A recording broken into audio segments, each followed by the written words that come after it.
হাঁটতে হাঁটতে হঠাৎ চমকে গেছিলাম যে সত্যিকারের হাতি নাকি। ভয় লেগে গেছিল। কেউ দেখে নেয়, বিশেষ করে হাতিগুলোকে, কিন্তু ভয় লেগে যাবে। আজকের গল্পটা শুরু হচ্ছে ঝাড়গ্রাম জেলার জাম্বনি অঞ্চলের মা কনক দুর্গা এবং চিল্কিগড়ের রাজবাড়ি নিয়ে। তো চলো বন্ধুরা, আজকের এই যে ট্যুর, এটা করে নেওয়া যাক। এটাই হলো চিল্কিগড়ের কনক দুর্গা মন্দিরের মেন প্রবেশদ্বার। জঙ্গল বেষ্টিত চিল্কিগড়ের কনক দুর্গা মন্দিরটি অত্যন্ত প্রাচীন এবং শক্তি। কনক দুর্গা মন্দিরে এখন যাচ্ছি, তোমাদেরকে দেখাবো। বহু প্রাচীন এই মন্দির, অসাধারণ পরিবেশ। মানে আমি জানি না কতজন আপনারা এসছেন এখানে, কিন্তু একটা সত্যি মানে মন শান্ত করার মতন পরিবেশ, যেটা আমরা শহরাঞ্চলের মানুষ তো দেখতেই পাই না। আর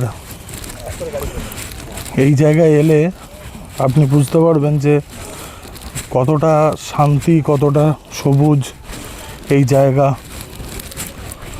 সত্যি মানে মনটা জুড়িয়ে যাচ্ছে, বারবার আসতে ইচ্ছে যাবে এইসব জায়গায়।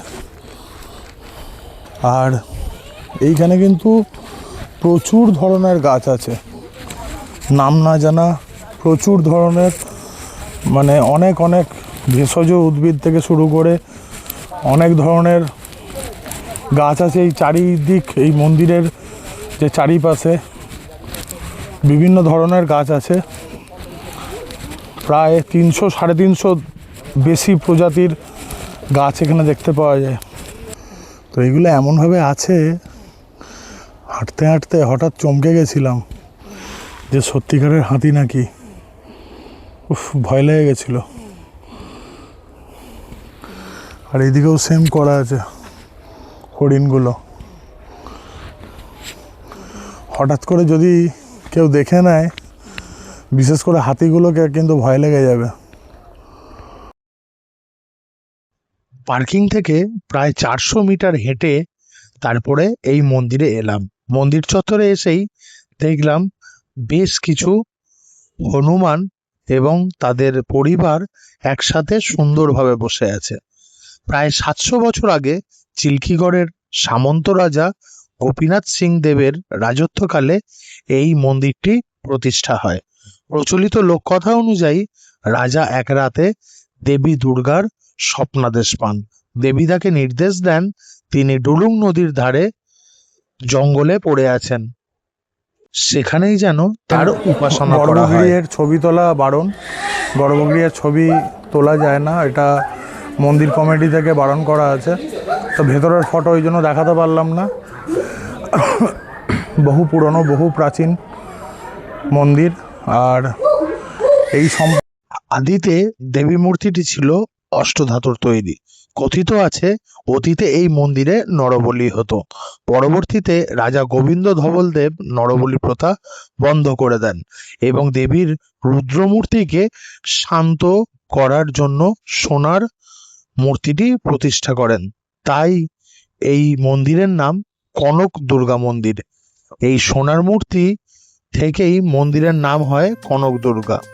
তবে নিরাপত্তার খাতিরে মূল সোনার মূর্তিটি বর্তমানে রাজবাড়ির সিন্ধুকে রাখা হয় এবং মন্দিরে দেবীর একটি ব্রোঞ্জের মূর্তিকে পুজো করা হয়। চিল্কিগড়ের আসলে দুটো মন্দির দেখা যায়, একটি ভগ্নস্তূপ যা মূল ইতিহাসের সাক্ষী, অন্যটি বর্তমানে যে মন্দিরে মা কনক দুর্গা পূজিত হন। এখানেই যে পুজোর দোকানগুলো আছে, এখান থেকে কিন্তু আপনারা ডালা কিনে মায়ের পুজোও দিতে পারেন। এরপরে আমি চলে এসেছিলাম চিল্কিগড়ের রাজবাড়ি দেখতে। চিল্কিগড়ের রাজারা মূলত ধলভূম বংশের শাখা ছিলেন। প্রচলিত আছে কয়েকশো বছর আগে জগন্নাথ ধলদেব এই রাজ্য প্রতিষ্ঠা করেছিলেন। পরে এই অঞ্চলটি জাম্বনি পরগনার অন্তর্ভুক্ত হয়। ডুলুং নদীর তীরে এই রাজবংশ তাদের কেল্লা বা প্রাসাদ নির্মাণ করেন। চিল্কিগড় রাজবাড়ির মূল আকর্ষণ হলো তার প্রাচীন স্থাপত্য। যদিও সময়ের সাথে সাথে মূল রাজপ্রাসাদের কিছু অংশ এখন ভগ্নপ্রায়, তবু বিশাল প্রবেশদ্বার, সিংহদুয়ার এবং রাজবাড়ির কাঠামো আজও রাজকীয় আভিজাত্যের সাক্ষী হয়ে রয়েছে। রাজবাড়ি সংলগ্ন এই বিস্তীর্ণ এলাকা ঘন জঙ্গল দিয়ে ঘেরা, যা একে আরও রহস্যময় ও সুন্দর করে তুলেছে। স্থানীয় জনশ্রুতি অনুযায়ী এই কুয়োটি আসলে কেবল জল সংগ্রহের আধার ছিল না। বলা হয় এই কুয়োর গভীর থেকে একটি গোপন সুড়ঙ্গ ছিল, যা সরাসরি রাজবাড়ির অন্দরমহল বা ডুলুং নদীর ঘাট পর্যন্ত বিস্তৃত ছিল।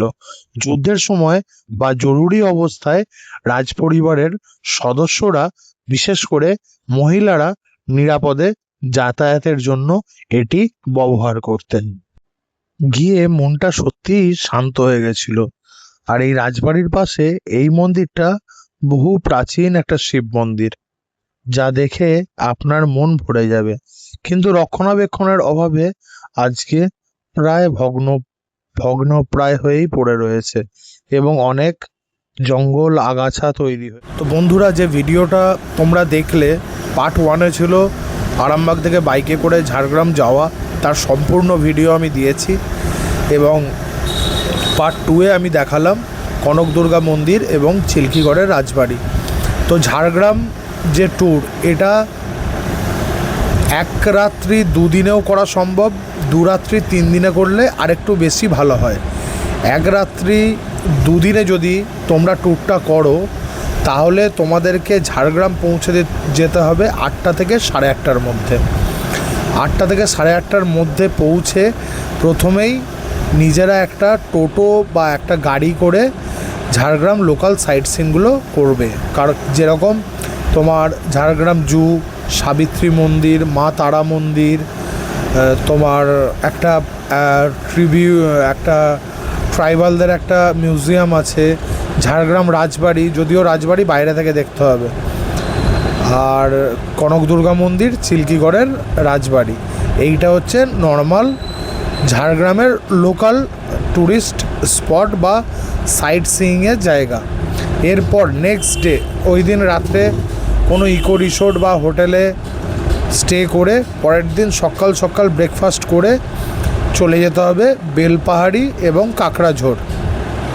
তো ওইখানে বেলপাহাড়ি আর কাঁকড়াঝোড়, ওখানে কিছু সাইট সিইং আছে, ওগুলো ভিজিট করে সেম গাড়িতে তোমাদেরকে চলে আসতে হবে ঝাড়গ্রাম রেলওয়ে স্টেশন, এবং রেলওয়ে স্টেশন থেকে তোমরা তোমাদের গন্তব্যে ফিরে আসতে পারবে। কিন্তু আমি যেহেতু 1 নাইট 2 ডেজের ট্যুরটা করেছিলাম এবং আমার আরামবাগ থেকেই বেরোতে বেরোতে দেরি হয়ে গেছিলো, তোমরা আগের ভিডিওতে সেটা দেখেছো, তো সেই কারণে আমার পৌঁছাতেই বিকেল হয়ে গেছিলো। তো আমাকে পরের দিন সাইট সিইং ঝাড়গ্রাম লোকালটাই করতে হয়েছিল। আমার যেটা সবথেকে বেশি ইচ্ছা ছিল কনক দুর্গা মন্দির আর চিল্কিগড়ের রাজবাড়ি, তো আমি ওই দুটোতে বেশি ফোকাস করেছিলাম, কারণ ঝাড়গ্রাম রাজবাড়িতে ট্যুরিস্ট, ওই রাজবাড়ির যে ট্যুরিস্ট প্লেস আছে, ওখানে যেসব গেস্টরা থাকে একমাত্র তাদেরকেই ভেতরে অ্যালাউ করে। বাইরের ইকো রিসোর্টে থাকা বা বাইরের হোটেলে থাকা বা বাইরে থেকে যে সব পর্যটকরা রাজবাড়ি দর্শনে আসে, তাদেরকে কিন্তু ভেতরে অ্যালাউ করে না। তো ঝাড়গ্রাম রাজবাড়ি আমি অত ফোকাস করিনি। সাবিত্রী মন্দির এবং মা তারা মন্দির, আমার যেহেতু কালা ওষুধ চলছে, আমার ওই দুটো মন্দিরে বেশি ঢোকার ইচ্ছা ছিল না, কারণ ওখানে একটা বারণ আছে বা ওখানে একটা পালন করাটা স্বাভাবিক। আর জুটা যেহেতু আমি একা গেছিলাম, আমি আমার মেয়েকে সঙ্গে নিয়ে গেলে বা ফ্যামিলিকে নিয়ে গেলে আমি জুটা ভিজিট করতাম, যদিও ওটা মিনি জু, ওর মধ্যে ডিয়ার, এলিফ্যান্ট অ্যান্ড কিছু লেপার্ড, এরকম টাইপের কিছু বন্য জীবজন্তু আছে। তার জন্য আমি যেহেতু একা গেছিলাম, ওর জন্য আমি জুটাকে স্কিপ করেছি। আমার মেন ফোকাস ছিল কনক দুর্গা মন্দির এবং চিল্কিগড়ের রাজবাড়ি, যেটা তোমরা এই ভিডিওতে দেখলে। তো থ্যাংক ইউ সবাইকে, এইভাবে পাশে থাকবে, এইভাবে ভালোবাসা দেবে, লাইক শেয়ার কমেন্ট আর একটু বেশি করে করলে আমার খুব ভালো লাগবে। এবং ইনফরমেটিভ ভিডিও আমি করার চেষ্টা করি, যেটা আগামী দিনে অন্য কেউ, কোনো সোলো রাইডার বা কেউ নতুন কেউ সেই জায়গাটা গিয়ে আরামসে ঘুরে দেখতে পারে। থ্যাংক ইউ সবাইকে, ধন্যবাদ।